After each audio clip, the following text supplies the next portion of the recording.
Hey, welcome to our episode of Chad's Beer Reviews, doing yet another beer that I got on Tavour. This is from 𝗏𝗏 Brewing Company, Imperial Breakfast Stout. So it's made with cocoa nibs, cinnamon, espresso beans, maple syrup, and vanilla beans, 10.5 ABV. Alright, so we get it into the Spiegel stout glass, and it doesn't quite foam up the way the Shadow Magic did the other day.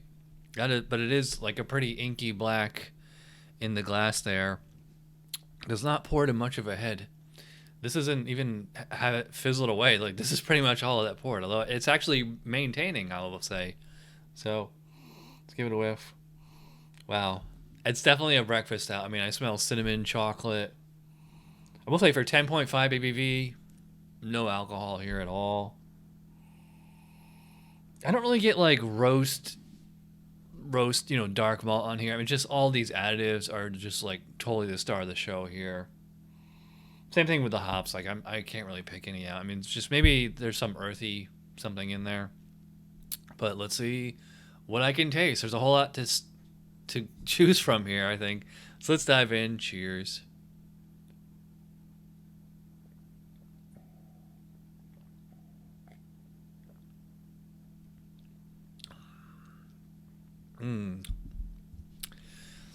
Yeah, that is really tasty. A lot going on there.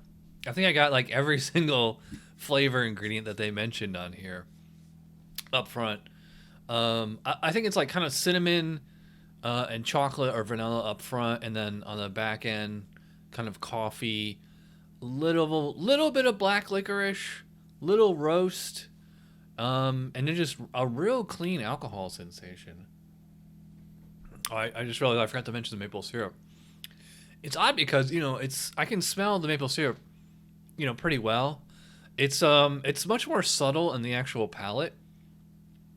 I think it's also, I mean, you have maple syrup plus cocoa nibs plus vanilla beans, so you've got three pretty sweet flavors right there, all competing for your attention. Like I said, I get like almost like a chocolatey milk kind of flavor. So like the maple syrup, it just kind of homogenized with the cocoa nibs and vanilla beans. It doesn't really stick out much, although I definitely have like a maple syrup and coffee in the aftertaste. That cinnamon is nice too. The cinnamon comes like right at the apex. I mean, a little up front, and then it just comes in stronger as it starts to descend. Yeah, this is like a pretty tasty beer, and it's like all the flavors you would get if you were having, I guess, like if you're having like chocolate chip pancakes at a diner, because you would get the chocolate and the vanilla from the pancakes plus maple syrup on top of the pancakes. Then you would have like a side of coffee, and maybe if you use cinnamon in your coffee creamer. Yeah, I guess you could dust pancakes with cinnamon, or like French toast especially.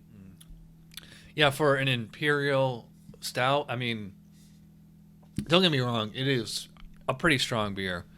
I would definitely call this full bodied. But it has like a nice creamy texture, very soft, very smooth.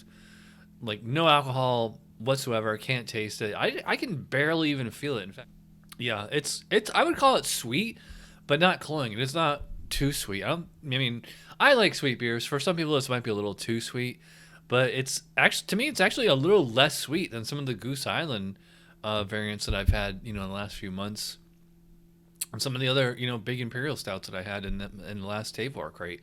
Speaking of Tavour, use my link, get $10 off your first purchase, and let them know that I sent you. All right, so for the rating for 𝗏𝗏 Imperial Breakfast, yeah, this is really delicious. Actually, kind of sorry I didn't have this like around Christmas. Kind of strikes me as like a slightly Christmassy beer, probably because of the cinnamon. Yeah, this is really good. It does kind of remind me of like Founders CVS, but without the bourbon character.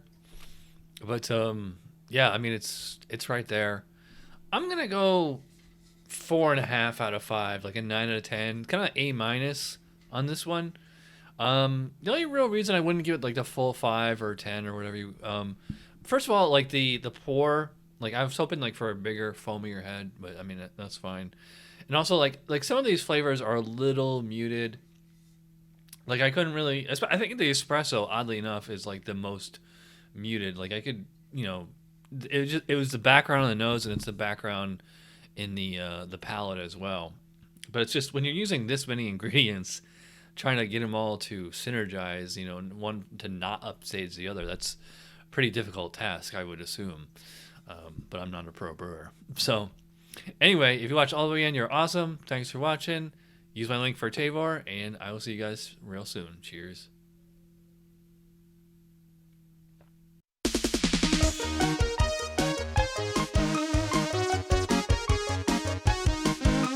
Somebody brewed it, Chad just reviewed it. Thanks for watching Chad's beer review. Trust me, the next episode will be a lot better.